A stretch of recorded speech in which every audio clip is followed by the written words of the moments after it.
جاری رہے گا. اور کسی کا اخلاق کیسا بھی ہو, ہمیں اپنا اخلاق بہتر بنانا ہے, اس لیے کہ ہمارے آقا نے زندگی بھر ہمیں اچھے اخلاق کا درس دیا.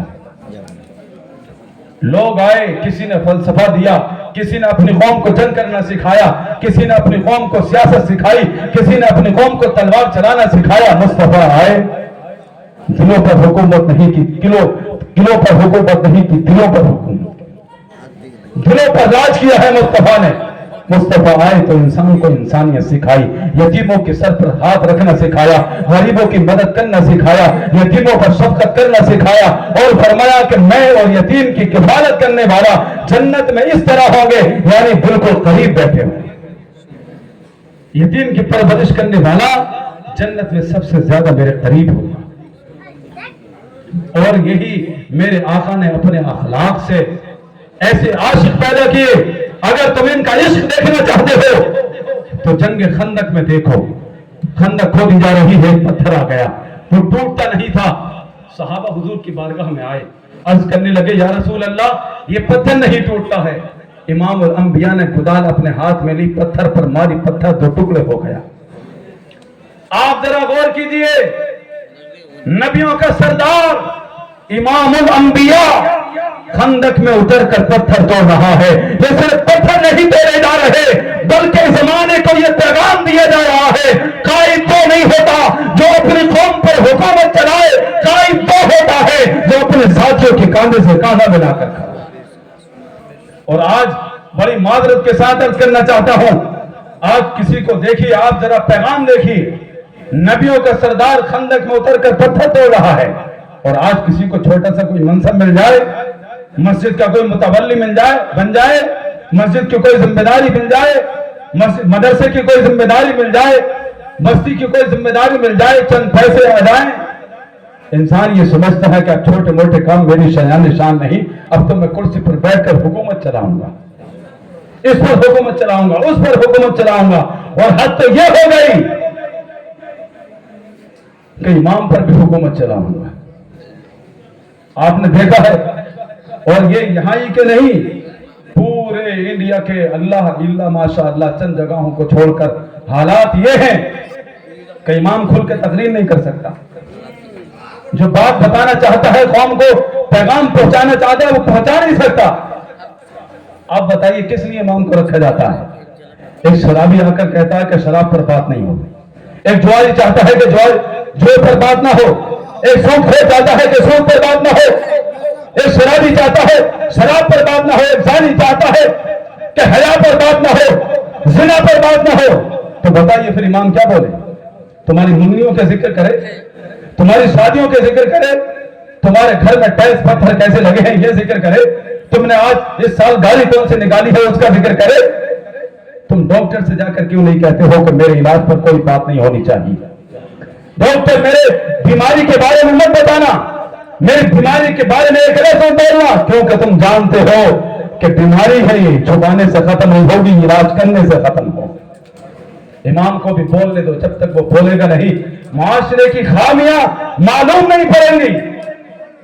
اور اگر وہ کچھ بول دے تو میٹنگ میں بیٹھ جاتی ہے, امام بدلو, ہر جگہ سے آواز ہوتی ہے امام بدلو, امام بدلو. امام کو بدلنے کی بات کرنے والوں اپنے ضمیر کو بدلو, اپنے کردار کو بدلو, اپنے اخلاق کو بدلو, اپنے نظریے کو بدلو, اپنی فکر کو بدلو. تمہاری فکر بدلے گی, امام کو بدلنے کی ضرورت نہیں پڑے گی. یہی امام تمہیں قائد بنتا ہوا نظر آئے گا. سبحان اللہ, سبحان اللہ. اور ایک بات میں خاص کر کے عرض کرنا چاہتا ہوں, اور یہ شاید ابتدا میں اس بات کی یہی سے کر رہا ہوں, اور انشاءاللہ پورے انڈیا میں یہ بات کہوں گا. یہ جو اصطلاح نکالی ہے نا کہ ملا کی دوڑ مسجد تک, پورے انڈیا میں مشہور, آپ کے یہاں پہ بھی ہے, ملا کی دوڑ مسجد تک, مولوی کی دوڑ مسجد تک. یہ کیا ہے؟ یہ قوم کی سوچ ہے, سوچ, قوم کی سوچ ہے. اس سے قوم کی سوچ کا پتہ لگتا ہے. ورنہ امام کی دوڑ صرف مسجد تک نہیں ہے. ذرا دیکھو امام اعظم کو, اتنا بڑا کارخانے کا مالک, اتنا بڑا بزنس مین, رات رات پھر کے مسائل حل کرتا ہے,